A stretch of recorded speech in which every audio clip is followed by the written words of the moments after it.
여러분 안녕하십니까? 오늘부터 새롭게 시작하는 WKTV의 궁금따 뉴스 진행을 맡은 김윤미입니다.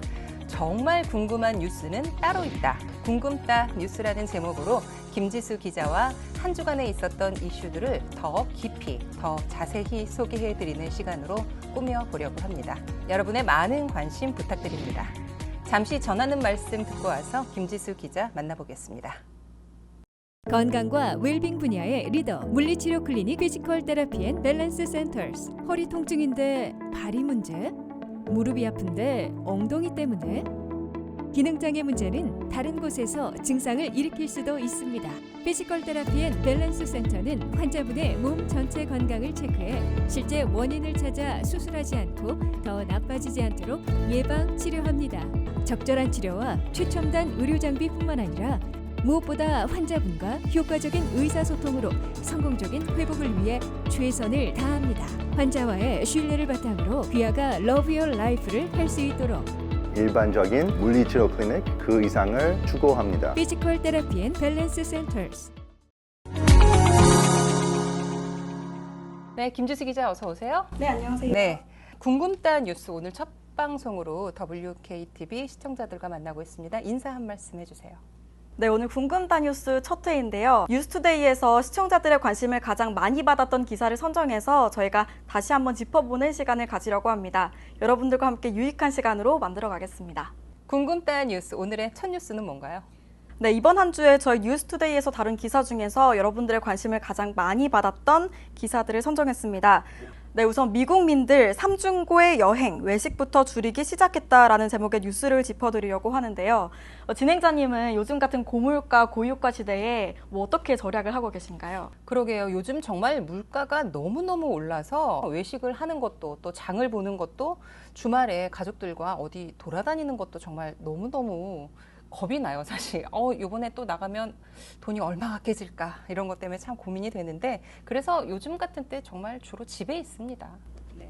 네, 맞습니다. 실제로 미국민들은 요즘에 고물가, 고유가, 고이자 이 삼중고에 짓눌리면서 전체 지출을 줄이기 시작한 것으로 나타났는데요. 그중에서도 물건을 사는 데 들이는 지출보다는 여행과 외식 서비스 지출을 줄이기 시작했다고 나타났습니다. 크레딧 카드 사용을 분석한 보고서에 따르면 미국민들의 이러한 소비 지출은 이미 2달 전서부터 나타났다고 통계가 나왔습니다. 네, 경기 부양금 지원도 있었고요. 또 팬데믹 때 갇혀 지내야 했던 사람들이 보복 소비라고 하면서 소비를 막 폭발적으로 하던 그 때가 있었잖아요. 그 기간이 잠깐이었던 건가요? 네, 맞습니다. 코로나19 신종 변이 오미크론의 급속한 확산과 물류대란에도 불구하고 이 미국민들의 소비는 줄이기는커녕 씀씀이가 오히려 늘어났었는데요. 2년간 코로나로 억눌린 소비 욕구가 지난 연말에 쇼핑 대목과 겹치면서 말씀하신 것처럼 보복 현상이 있었던 겁니다. 그런데 현재는 미국민들이 삼중고에 시달리고 불경기까지 겹치면서 이 상품과 서비스를 포함하는 미국민들의 소매 판매는 지난달 마이너스 0.3%로 올 들어 처음으로 감소한 것으로 나타났습니다. 유가 급등에다가 자동차 가격 상승까지 겹치면서 자동차 판매도 급감했고요. 그리고 헤어와 네일 살롱 같은 그런 서비스를 받는 사람들도 이용 횟수를 줄이거나 아니면 부분적인 서비스를 받으면서 전체 매출과 서비스 이용 팁도 전반적으로 20%나 줄었다고 나타났습니다. 네.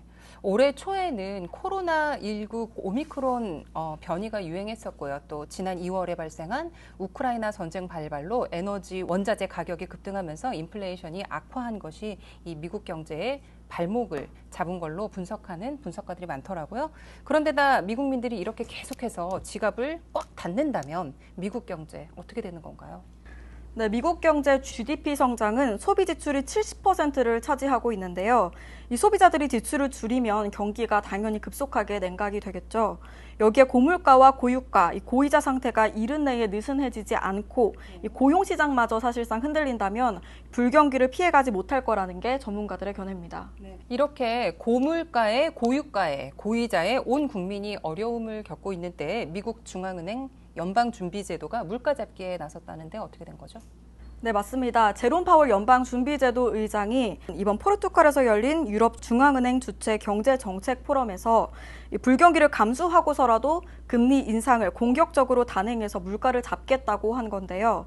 그러기 위해서는 기준금리를 4%에서 7% 사이로 올려야 한다고 강조했습니다. 0.75포인트 파격적 인상을 했었잖아요. 그런데 이렇게 조금씩 올리는 것도 아니고 파격적으로 이렇게 확 올리는 이유가 있나요? 네, 인플레이션이 지속될 것으로 예상되는 현재 상황 가운데서 금리를 점진적으로 올릴 필요가 없다는 게 파월 의장의 의견인데요. 파월 의장이 지금까지는 불경기 없는 물가 잡기를 강조해 왔었는데 이제는 불경기를 감수하고서라도 금리를 확실하게 잡겠다는 풀이로 해석됩니다. 네, 물가가 치솟는 게 경기에 더 악영향을 준다고 판단을 한 거겠네요. 네, 그렇습니다. 다음 달 26일에 열리는 차기 회의에서도 이제 6월과 같은 0.75%의 파격 인상이 굳어지고 있는 상황인데요. 그런데도 물가 급등이 계속 악화된다면 앞으로도 기준금리를 3, 4배는 더 인상해서 물가를 확실하게 잡겠다고 하는 겁니다. 이렇게 되면 연준이 공개적으로 경기 예측을 한 것보다 더 비관적으로 보고 최악의 상황을 지금 대비하고 있다는 걸로 이제 해석을 할 수가 있겠는데 이렇게 계속 금리가 오르면 미국 소비자들이나 사업체들이 돈을 덜 쓰게 될 것이고요. 또 돈을 덜 빌리게 되겠죠. 그러면 오히려 제로 성장 또 마이너스 성장으로 추락해서 경기 침체가 더 심해지는 거 아닌가요? 네, 월스트리트 저널이 경제 분석가들에게 한 설문조사를 했는데요. 미국 경제가 12개월 안에 불경기에 빠질 거라는 대답이 44%로 나왔습니다. 이는 금융위기 때인 2008년 대불경기 전과 비슷한 수준을 보인 건데요. 이미 사실상 미국 경제가 불경기에 빠졌고 또 적어도 체감으로는 불경기를 이미 경험하고 있다라고 하는 경제 분석가들이 늘고 있는 상황입니다. 네, 방금 체감 불경기 말씀하셨는데 40년 만에 물가 급등으로 생활고를 호소하는 국민들이 많다고 하던데 어떻습니까? 그렇습니다. 연쇄금리 인상으로 고물가 고금리 시대에 실질적인 소득은 줄고 또 생활고에 시달리는 미국민들이 많은 것으로 나타났는데요. 미국 전체의 58%의 미국인이 페이첵 투 페이첵 생활을 한다고 나타났습니다. 이 말은 실직을 했을 때 이제 본인의 경제적인 어떤 의무를 이행하지 못한다는 표현으로 일컫는데요. 한국식 표현으로 하면 월급이 통장을 스친다 또는 하루 벌어 하루 먹고 산다라는 표현이 있겠습니다. 정말 근근히 먹고 산다는 말이 딱 맞는 것 같은데요. 그런데 말이죠. 사실상 불경기에 직접적인 피해를 보는 건 일반 서민들, 저소득층들인데 사실 부자들은 오히려 이런 불경기 때 더 돈을 잘 벌고 잘 먹고 잘 사는 것 같은데 아니었나요? 네, 사실은 생활고라는 이 말 자체가 저소득층에게만 해당되는 그런 말이었는데요. 현재는 고소득층으로까지 번지고 있는 것으로 나타났습니다. 연소득 10만 달러 이상의 36%의 사람들도 근근히 생활한다고 나타났고요. 또 심지어 25만 달러 이상을 버는 고소득층에서도 30% 이상이 생활이 어려워졌다고 대답했습니다. 네, 주식 시장이 하락하면서 당연히 피해는 있겠죠. 그런데 뭐 중산층이나 고소득층이 먹고 사는데 문제가 뭐 크게 있을까요? 기존의 생활 수준을 유지하는데 좀 현재는 불편해졌다 하는 뭐 이 정도 아닐까요? 네, 그렇습니다. 뭐 체감으로 느끼는 정도의 차이는 있겠지만 매일 사야 하는 휘발유와 식품 가격 그리고 주거비까지 크게 오르면서 그걸 따라가지 못해서 실질 소득이 지금 평균 마이너스 3%를 기록하고 있는데요. 이 마이너스 3%라는 이 수치가 대부분의 미국민들이 불경기를 몸소 느끼고 있는 이 수치로 저희가 보면 되겠습니다. 정작 국민들은 이미 이 불경기가 시작된 걸 일상생활에서 경험하고 있는데 또 다른 주장을 하는 쪽에서는요. 아니다. 전반적인 데이터 결과도 그렇고 아직까지는 그래도 고용 시장이 튼튼하기 때문에 불경기는 없을 것이다. 아니면 오더라도 경미하게 올 것이다 라고 예상하는 경제 분석가들도 있습니다. 그런데 감원 태풍 얘기가 계속 나오고 있어요. 테크 업종에 이어서 또 요즘에는 금융계에서도 곧 시작할 조짐을 보인다고 하던데 어떤가요? 네, 맞습니다. 미국 내에서는 이미 테크 업종에서 올 들어 이미 3만 5천 명 이상이 해고하는 감원 태풍이 시작이 됐는데요. 이에 이어 주가 폭락, 실적 부진에 빠진 월가의 금융 투자 은행들에서도 대량 해고가 터질 조짐이 보이고 있다고 CNBC가 27일 보도했습니다. 이렇게 되면 월가에서는 이르면 7월에 2분기 실적이 발표된 직후에 전체 인원의 5% 내지 8%를 감원하게 될 것으로 예상되고 있습니다.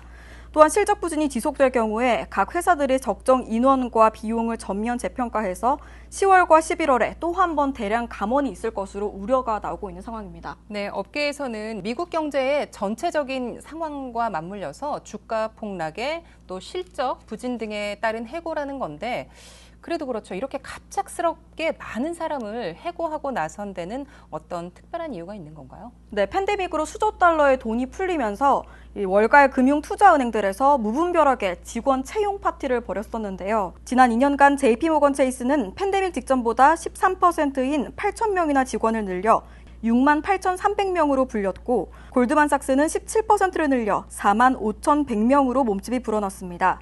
모건 스탠리는 인수합병에 따른 것이지만 2년간 26%나 급증해 76,500명으로 늘었습니다.